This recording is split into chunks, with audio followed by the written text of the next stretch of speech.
स्वागत है। पिछले वीडियो में हमने पढ़ा था स्ट्रक्चर एंड बॉन्डिंग्स में थ्योरीज ऑफ बॉन्ड्स, जिसमें हमने पढ़ा था रासायनिक बंध के सिद्धांत में हमने 3 प्रकार के बंध पढ़े थे, आयनिक बंध, संयोजक बंध और उपसंयोजक बंध। आज हम पढ़ने जा रहे हैं फॉर्मल आवेश। उसमें थे टॉपिक क्लास में हमने पढ़ा था फॉर्मल आवेश, उसके एक दो एग्जांपल और करेंगे। जैसे फॉर्मल आवेश याद करना है CH3C ट्रिपल बॉन्ड N, ये मेथिल साइनाइड है। इसमें आपको नाइट्रोजन और कार्बन का फॉर्मल आवेश याद करना है। नाइट्रोजन का देखिए यहाँ लिखेंगे नाइट्रोजन का फॉर्मल आवेश, फॉर्मल चार्ज, ठीक है। तो नाइट्रोजन का फॉर्मल चार्ज अपन पढ़ेंगे तो नाइट्रोजन कौन से वर्ग में आता है स्टूडेंट्स? 5वें वर्ग में आता है। कौन से वर्ग में आता है? 5वें। प्लस नाइट्रोजन के ऊपर लोन पेयर ऑफ इलेक्ट्रॉन कितने हैं? 2 इलेक्ट्रॉन है अपने पास। कितने इलेक्ट्रॉन हैं? 2। और नाइट्रोजन जो है उसमें कोवलेंट बॉन्ड कितने हैं? 1 2 3, तो प्लस लिखेंगे 3। तो नाइट्रोजन का फॉर्मल आवेश क्या आ जाएगा? 5 माइनस 5 बराबर 0। कितना आ जाएगा? 0। यानी नाइट्रोजन के ऊपर कोई फॉर्मल आवेश नहीं है, कोई चार्ज नहीं है, उसके लिए क्या आएगा? 0। अब जैसे कार्बन की बात करें तो कार्बन यहाँ लिखेंगे कार्बन का फॉर्मल चार्ज। कार्बन का फॉर्मल चार्ज क्या लिखें? कार्बन कौन से वर्ग में आता है? 4थे वर्ग में। माइनस कार्बन पे लोन पेयर ऑफ इलेक्ट्रॉन कितने हैं? 0। प्लस कितने बॉन्ड है? 4, तो कितना बचा? 0। तो कार्बन का एक फॉर्मल आवेश क्या आ गया? 0। नाइट्रोजन का 0 है तो कार्बन का क्या हो जाएगा? 0। अब जैसे मैं आपको समझाऊं एक NH4, ये आपके पास NH4 में नाइट्रोजन का फॉर्मल आवेश, नाइट्रोजन का फॉर्मल चार्ज। तो नाइट्रोजन कौन से वर्ग में आता है? अभी नाइट्रोजन 5वें में आता है। माइनस नाइट्रोजन पे लोन पेयर ऑफ इलेक्ट्रॉन कितने हैं? नाइट्रोजन पे लोन पेयर ऑफ इलेक्ट्रॉन अब 0 है इसके अंदर, 0। प्लस बॉन्ड कितने हैं? 4। तो नाइट्रोजन का फॉर्मल आवेश क्या आएगा? 5 - 4 बराबर 1। क्या आएगा? 1। नाइट्रोजन का फॉर्मल आवेश क्या आएगा? 1। इसलिए अपन नाइट्रोजन पे क्या लिखेंगे? +1। क्या लिखेंगे? +1। अगर प्लस में है तो प्लस लिखेंगे और माइनस है तो माइनस में लिखेंगे। समझ गए स्टूडेंट्स? ये थे आपके फॉर्मल आवेश याद करने के तरीके। संयोजक बंध की प्रकृति। संयोजक बंध की प्रकृति स्टूडेंट्स देखना, संयोजक बंध की प्रकृति का वांट ऑफ तथा लीवेल का सिद्धांत। तो वांट ऑफ लीवेल के सिद्धांत में जो वांट ऑफ है और तथा लीवेल ने बताया कि कार्बन में मुख्य रूप से 4 इलेक्ट्रॉन पाए जाते हैं। कितने इलेक्ट्रॉन पाए जाते हैं? संयोजक कोश में 4 इलेक्ट्रॉन होते हैं और 4 इलेक्ट्रॉन की वजह से कार्बन परमाणु वर्ग के रूप में पाया जा सकता है, चतुष्फलक के रूप में भी पाया जा सकता है। तो मुख्य रूप से इसने जो स्ट्रक्चर देखी वो कार्बन परमाणु जो अधिक स्टेबल संरचना है वो चतुष्फलक के रूप में है। तो कार्बन की चतुष्फलक की संरचना को उसने एक मॉडल बनाया, जैसे H H H H। इस प्रकार से वांट ऑफ ने एक मॉडल बनाया चतुष्फलक की संरचना। तो यहां लिखेंगे कार्बन की चतुष्फलकीय संरचना। कौन सी संरचना? कार्बन की चतुष्फलकीय संरचना। और चतुष्फलकीय संरचना में देखो, इसमें आप ऐसे मान सकते हैं जैसे कार्बन है, एक परमाणु हाइड्रोजन ऊपर की तरफ, एक इसके जस्ट नीचे की तरफ और एक इधर और एक इधर, इस प्रकार से जुड़े होते हैं। तो टोटल इसमें 4 परमाणु हैं और चतुष्फलक के रूप में, और इसमें बॉन्ड एंगल का मान 109 डिग्री 28 मिनट होता है। कितना होता है? 109 डिग्री 28 मिनट। और संकरण होता है इसमें sp3 संकरण। कौन सा संकरण होता है? sp3 संकरण। तो मुख्य रूप से इसमें वर्ग समतलीय होती है, चतुष्फलक की होती है, लेकिन ज्यादा स्टेबल जो संरचना होती है कार्बन की वो चतुष्फलक की संरचना होती है। और CH4 में चतुष्फलकीय संरचना 109 डिग्री 28 मिनट का बॉन्ड एंगल और sp3 समीकरण पाया जाता है। ये उन्होंने क्वांटाफ तथा लीवेल ने समझाया। ठीक है, नेक्स्ट हेडिंग डालें सहसंयोजक बंध का अणुकक्षक सिद्धांत। आणविक कक्षक सिद्धांत या अणुकक्षक सिद्धांत ऐसे लिखें, सहसंयोजक बंध का अणुकक्षक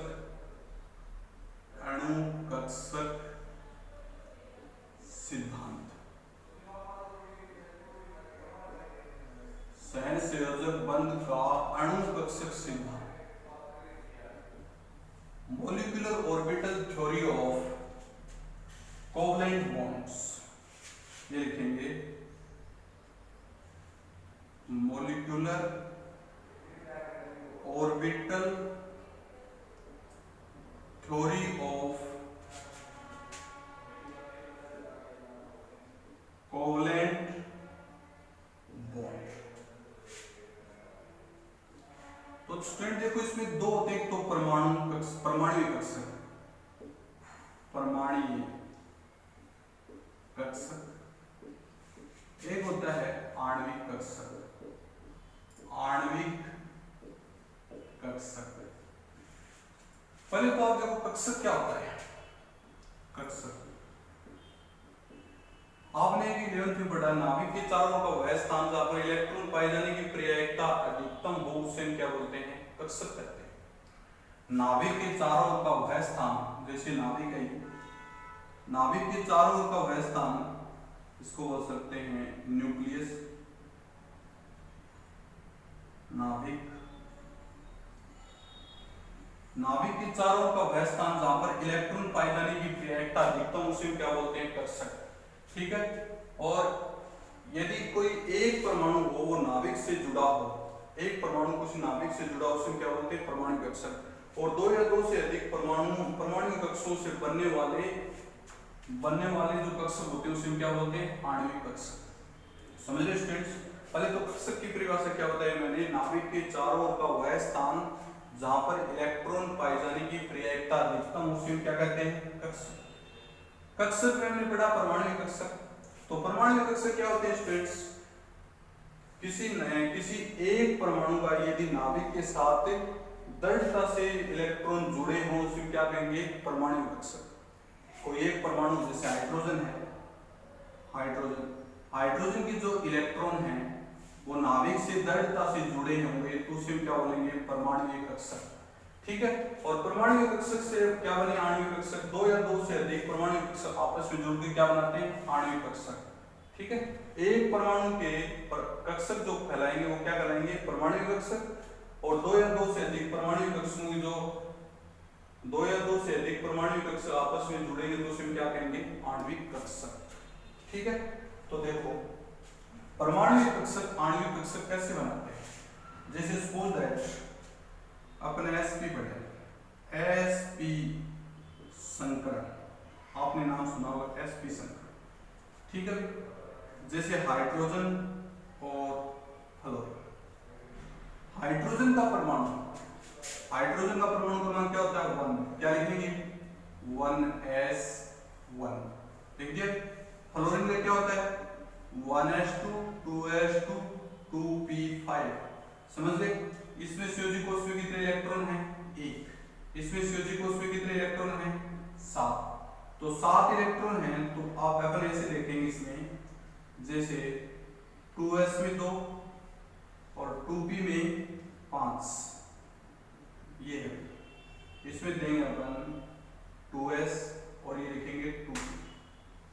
समझ गए, ये तो s कक्षक क्या करती कैसी होती है, गोलाकार s कक्षक।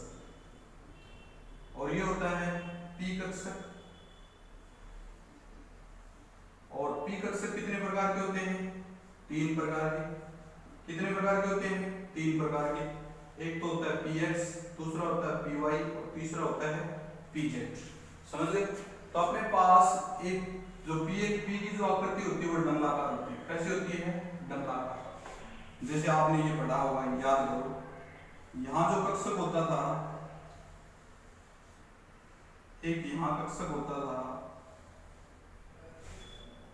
और एक यहां कक्षक होता था। इसको तो बोलते थे px, इसको बोलते थे py और इसको बोलते थे pz। px, py, pz। तो तीनों कक्षक इस प्रकार से मिलते हैं। तो s कक्षक में कितने इलेक्ट्रॉन है? 2 इलेक्ट्रॉन है। सॉरी 2s, ये 2s में कितने इलेक्ट्रॉन है? 2 इलेक्ट्रॉन। और p में कितने इलेक्ट्रॉन है? टोटल 6 इलेक्ट्रॉन है। कितने इलेक्ट्रॉन है? 6 इलेक्ट्रॉन। समझ रहे? अब देखो हाइड्रोजन का एक, हाइड्रोजन के एक में कितने इलेक्ट्रॉन है? 1। और इसमें जो फ्लोरीन है, फ्लोरीन के संयोजी कोष में अयुग्मित इलेक्ट्रॉन कितने हैं? 1। तो अयुग्मित इलेक्ट्रॉन यहां रख देंगे। अब देखो ये परमाणु कक्षक और ये परमाणु कक्षक आपस में क्या करेंगे? अतिव्यापन करेंगे। क्या करेंगे? अतिव्यापन। और अतिव्यापन करके क्या बनाएंगे? Sigma bond. क्या बनाएंगे? Sigma bond. तो लिख देंगे सिग्मा बॉन्ड। समझ गए? मैंने आपको क्या बताया, जैसे HF का एग्जांपल दिया। HF के संयोजी कोष में कितने इलेक्ट्रॉन है? 1। और F के संयोजी कोष में कितने इलेक्ट्रॉन है? 7। तो H की आकृति 1 है, इसका मतलब वो S कक्षक में, S में 1 इलेक्ट्रॉन गोलाकार है। और P के अंदर इसमें लास्ट में अयुग्मित इलेक्ट्रॉन कितना है? 1। तो 1 इलेक्ट्रॉन, क्योंकि अयुग्मित इलेक्ट्रॉन आपस में बॉन्ड बनाते हैं। तो एक ये इलेक्ट्रॉन, एक ये इलेक्ट्रॉन, S कक्षक और P कक्षक दोनों क्या करेंगे? अतिव्यापन और क्या बनाएंगे? Sigma bond. और सिग्मा बॉन्ड के द्वारा ही किसी आणविक कक्षक का निर्माण होगा। 2 परमाणु कक्षक आपस में जुड़कर क्या बना रहे हैं? अणु बना रहे हैं, इसलिए किसका निर्माण होगा? आणविक कक्षक। ठीक है स्टूडेंट्स, मैंने आपको क्या बताया? परमाणु कक्षक वे कक्षक होते हैं जो किसी एक परमाणु में पाए जाते हैं, और आणविक कक्षक वे कक्षक होते हैं जो 2 या 2 से अधिक परमाणुओं से मिलकर बने होते हैं। और मैंने एग्जांपल बताया आपको हाइड्रोजन का। हाइड्रोजन के संयोजी कोष में कितने इलेक्ट्रॉन है? 1। फ्लोरीन के संयोजी कोष में कितने इलेक्ट्रॉन है? 7। अब देखो हाइड्रोजन के संयोजी कोष में 1 इलेक्ट्रॉन, इसका S कक्षक, और फ्लोरीन के संयोजी कोष में अयुग्मित इलेक्ट्रॉन कितने हैं? 1। तो इसका P कक्षक और इसका S कक्षक दोनों आपस में संयुग्मित होंगे और अतिव्यापन करेंगे, और अतिव्यापन करके क्या बनाएंगे? Sigma bond. तो कौन से कक्षक का निर्माण होगा? आणविक कक्षक का। समझ गए?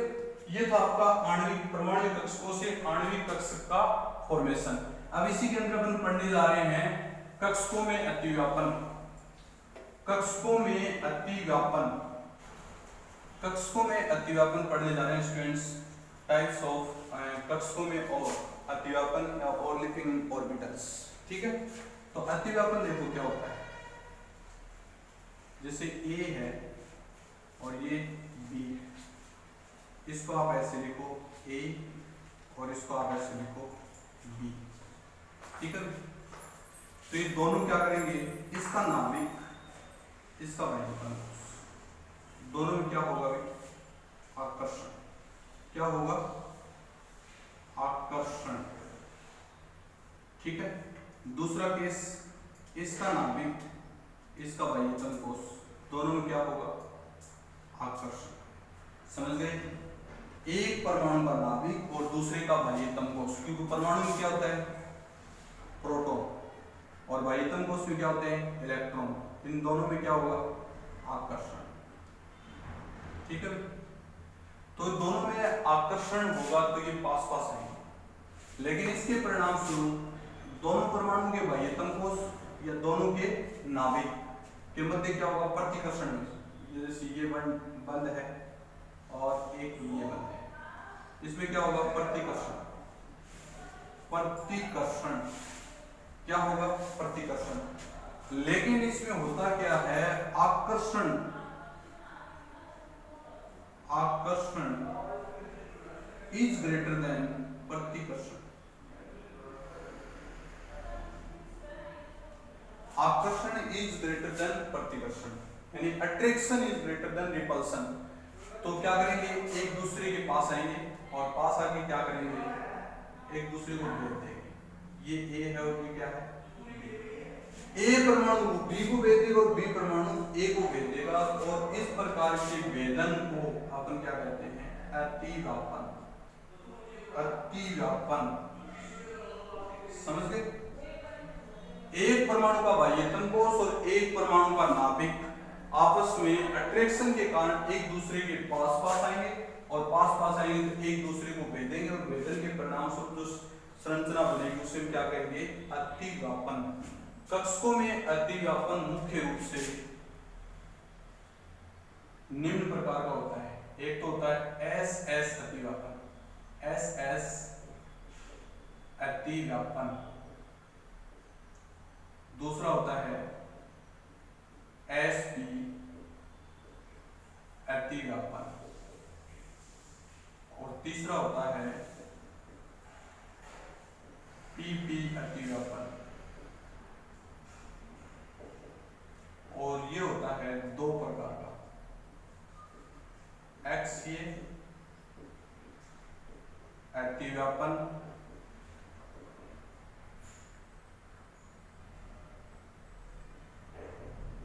और दूसरा सहपार्श्विक